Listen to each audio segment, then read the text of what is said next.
syafaatnya jauhul akhir nanti, amin Allahumma amin. Alhamdulillahirabbil alamin. Sekali lagi kita bersyukur kepada Allah Subhanahu wa taala, kita masih diberikan nikmat bertemu untuk kita menimba ilmu di bulan suci yang mulia, bulan suci Ramadan. Ini di hari yang ke Alhamdulillah masih dipertemukan. Insya Allah di hari ke-6 ini, dan semoga kita dapat bertemu bulan Ramadan sampai hari nanti, amin Allahumma amin. Adik-adik dan teman-teman sekalian, Nabi Muhammad SAW pertama kali mendapatkan wahyu itu adalah bunyinya Iqra, Iqra, bacalah. Ketika itu di Gua Hira didatangi oleh malaikat Jibril, dikatakan Iqra, saya tidak bisa, Iqra, bacalah, dikatakan saya tidak bisa, sampai bergemetar, kemudian pulang bertemu dengan Khadijah, istri beliau. Kemudian di sini kita mendapatkan pelajaran apa? Bahwa yang paling utama yaitu membaca. Kita diminta untuk membaca. Nah, metodologi membaca sekarang itu tidak hanya membaca sekedar tulisan saja, tapi kita perlu memahami berbagai macam cara membaca. Nah, teman-teman dan adik-adik sekalian, namun kita sering lupa bahwa kita itu ternyata mempunyai banyak waktu luang. Coba kita hitung. Kita itu diberikan satu hari 24 jam, betul nggih? Oke, 24 jam. Ketika kita kalikan seminggu dikali 7, kemudian setahun, itu berapa jam berarti? Berapa jam ya? 336 kali 24. Nah, itu sisa hari-hari yang kita lalui beberapa jam. Cuma ketika kita hitung per hari, coba bayangkan kita makan berapa jam. Hitunglah sekali makan setengah jam, 15 menit ya. Oke, 10 menit ya, 10 menit. Satu kali makan 1 jam malah. Sama ngobrol itu setengah jam, itu saja setengah jam. Kemudian dikalikan 3 kali makan, sudah habis 1,5 jam. Kemudian kita tidur itu rata-rata orang 8 jam. Bahkan kalau misal kita lihat berbagai macam teori-teori yang ada di Indonesia, teori-teori atau survei-survei yang ada di Indonesia, rata-rata itu kita tidur itu sehari 10 jam. 10 jam berarti sudah berkurang berapa? 10 kurangi 1,5 jam, 11,5 jam, belum dibuat ngobrol. Kemudian pertanyaannya, di mana atau berapa waktu kita yang telah kita sisihkan untuk beribadah kepada Allah Subhanahu wa taala? Nah, coba kita refleksikan diri sama-sama. Sholat 5 kali, paling berapa waktu? 5 menit, 25 menit. Coba bayangkan, kita beribadah hanya 25 menit dalam waktu 1 hari. Kalau memang kita masih ngaji, alhamdulillah. Namun ketika kita sudah mungkin sekolah mulai offline, kemudian ada yang kuliah sudah mulai offline, kegiatan segala macam bentuknya. Nah, coba kita refleksikan diri, kita sering lupa. Padahal perintah oleh Allah Subhanahu wa taala yang pertama tadi adalah membaca, dan membaca itu memerlukan waktu. Dan waktu tidak akan pernah bisa kita dapatkan ketika kita tidak meluangkan waktu tersebut.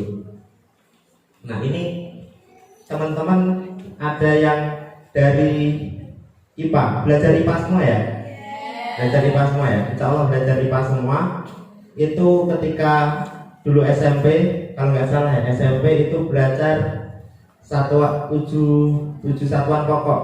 Ada massa, panjang, waktu, daya, suhu, dan sebagainya. Tapi ketika kita lihat 7 satuan pokok ini semua bisa direkayasa kecuali waktu. Massa, berkaitan dengan panjang misalnya, panjang. Ada benda 1 meter. mau diubah menjadi setengah meter. Caranya mudah sekali, tinggal dipotong. Kemudian suhu dulu tidak bisa manusia memainkan suhu. Nah sekarang mudah sekali manusia memainkan suhu. Dengan apa? Dengan AC. Mudah sekali, yang awalnya panas jadi dingin. Cuma ketika kita lihat sekarang, ketika kita bermain dengan waktu, itu sangat susah. Tidak bisa sama sekali kita merubah waktu, sangat tidak bisa dan tidak mungkin. Walaupun di film-film ada tuh Doraemon, ada yang pernah nonton Doraemon? Pernah. Ya kan? Mesin waktu kembali ke 1000 tahun yang lalu, atau maju ke masa depan dan sebagainya. Memang ada pandangan-pandangan seperti itu, tapi sampai sekarang realisasinya waktu itu bagaikan pedang. Ketika kita tidak bisa memanfaatkan waktu, maka kita ini akan termakan atau akan terpotong oleh pedang tersebut. Begitu hebatnya waktu.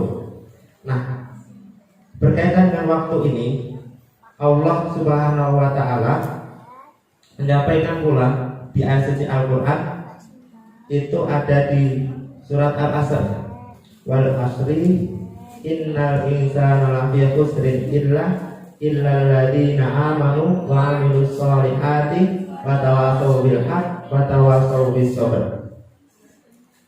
Jadi di sini dikatakan pentingnya waktu. Bahkan tidak hanya ayat suci Al-Quran ini saja yang menyebutkan atau Allah bersumpah atas nama waktu. Tidak hanya Al-Asr saja. Ada Wadduha. Kemudian ada Walail, Al-Lail dan sebagainya. Ada beberapa sumpah-sumpah yang memang difirmankan oleh Allah Subhanahu wa Ta'ala. Tapi dalam surat Al-Asr ini disampaikan oleh salah satu ulama tafsir bahwa ketika kita dihadirkan atau Allah hanya menurunkan surat Al-Asr saja bagi kita manusia, itu dikatakan jauh sebenarnya sudah cukup. Karena apa? Karena memang kandungan yang ada dalam surat Al-Asr ini sangat-sangat menyentuh hati kita. Betapa pentingnya waktu, karena waktu tidak bisa diubah-ubah tadi. Ketika kita sudah berjalan, ya sudah tidak akan bisa kembali lagi. Ketika kita ngomong sekarang jam berapa? Di jam saya ini berarti jam 8 lebih 10. Jam 8 lebih 10 lebih 20 detik. Nah sekarang udah 25 detik. Nah waktu terus berjalan, tidak bisa kembali lagi. Tidak bisa kita renovasi. Mau kembali lagi, mau ke depan dan sebagainya, itu sangat tidak bisa. Itu pentingnya waktu di sana teman-teman sekalian. Maka di sini disampaikan bahwa pentingnya membaca, dan membaca itu tidak akan pernah bisa ketika kita tidak meluangkan waktu. Dan kadang-kala manusia itu terlena terhadap waktu-waktu luang. Nah disampaikan kembali lagi ke ayat suci Al-Quran tadi yang bisa difirmankan oleh Allah, Al-Asr wal asri. Kemudian di sana disampaikan sesungguhnya innal insana lafi khusrin. Sesungguhnya setiap manusia itu merugi. Illal ladzina amanu wa amilus sholihat wa tawassaw bil haqq wa tawassaw bis sabr. Kecuali orang-orang yang beriman dan beramal soleh. Illal ladzina amanu wa amilus sholihat wa tawassaw bil haqq wa tawassaw bis sabr. Saling mengingatkan dalam kebaikan dan kesabaran. Ada sekalian, di sini di ayat kedua itu disampaikan kita ini merugi loh, tapi diberikan kunci jawaban oleh Allah Subhanahu wa Ta'ala. Kecuali siapa yang tidak merugi? Orang-orang yang beriman, beramal soleh, saling mengingatkan dalam kebaikan dan kesabaran. Simpel saja. Ketika kita melakukan segala bentuk perbuatan, coba saja kita cek HP kita. Nah, kira-kira ketika kita melihat YouTube, menonton drama Korea, itu nambah iman kita atau enggak? Enggak. Nah berarti itu kita merugi atau tidak?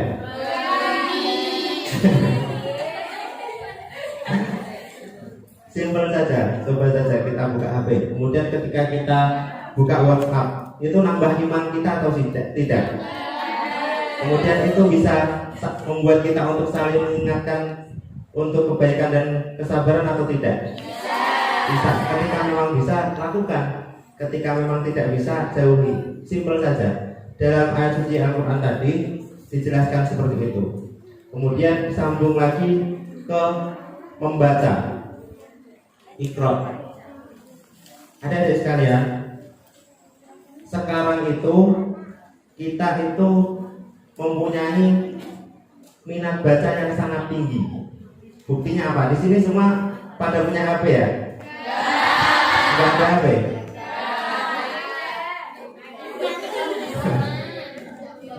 Laptop ada laptop.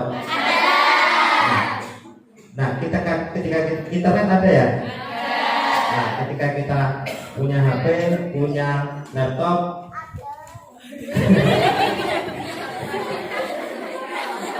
punya HP, kemudian punya laptop, itu ketika dihadapkan dengan novel cinta-cinta ataupun dengan WhatsApp, itu kita waktu 1 jam, waktu 2 jam, 3 jam itu sangat tidak terasa.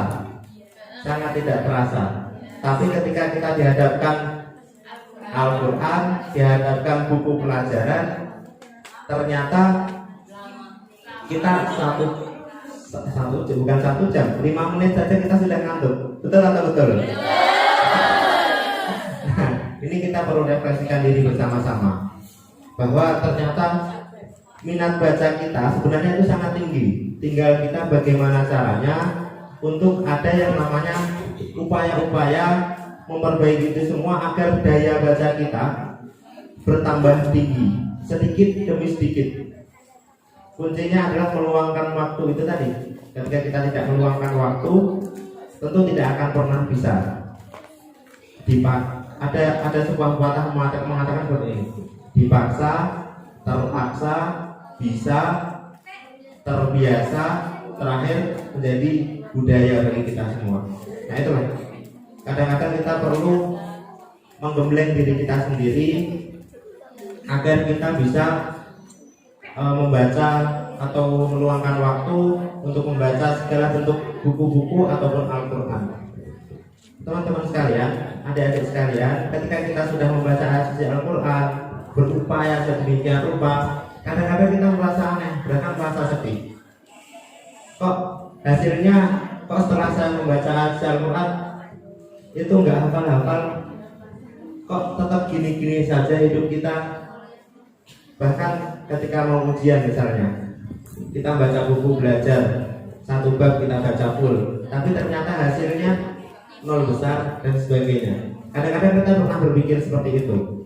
Tapi dikatakan dalam ayat suci Al-Quran seperti ini: kutiba alaikumul qitalu wa huwa kurhun lakum wa asa an takrahu syai'an wa huwa khairul lakum wa asa an tuhibbu syai'an bahasa al-tuhibbu syai'an wa huwa syarrul lakum wallahu ya'lam wa antum la ta'lamun. Dikatakan wa asa an takrahu syai'an wa huwa khairul lakum. Nah, ketika kita menganggap suatu hal yang baik, menganggap nih, oh, ketika saya bekerja keras, tapi kok hasilnya seperti ini, menganggap kan itu hal baik nih, harusnya didapatkan hal baik juga. Oh, ternyata hal buruk bagi kita. Tapi dikatakan oleh Allah di kalimat terakhir tadi, wallahu ya'lamu wa antum la ta'lamun. Allah yang maha tahu dan kalian tidak tahu apa-apa maksud dari Allah. Mungkin kita mau ketika kita belajar matematika misalnya, sudah berupaya sedemikian rupa, tapi nilai matematika kita tetap buruk. Nah, cuman kita belum mencoba yang lain. Barangkali memang belum passion kita di matematika, tapi di IPS itu adalah passion kita. Kita belajar sedikit langsung nyantol, kayak gitu. Diminta oleh Allah Subhanahu Wa Taala, ya udah kamu tidak usah terlalu muluk-muluk belajar matematika, fokuslah ke IPS. Mungkin seperti itu yang dimaksudkan oleh Allah Subhanahu Wa Taala.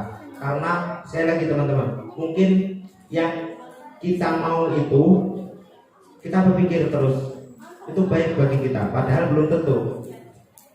Yang dimau oleh Allah Subhanahu Wa Taala insya Allah adalah yang terbaik bagi kita semua. Mau diarahkan oleh Allah Subhanahu wa taala? Ya. Mau enggak? Mau. Nah, kita perlu husnudzon kepada Allah Subhanahu wa taala.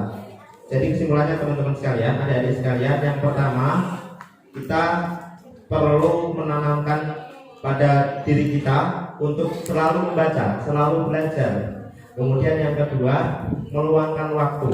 Ketika kita tidak meluangkan waktu, tentu tidak akan pernah belajar. Yang terakhir, ketika kita sudah belajar, hasilnya kurang optimal, percayalah, itu sudah diatur oleh Allah Subhanahu wa taala. Husnudzon saja oleh Allah Subhanahu wa taala.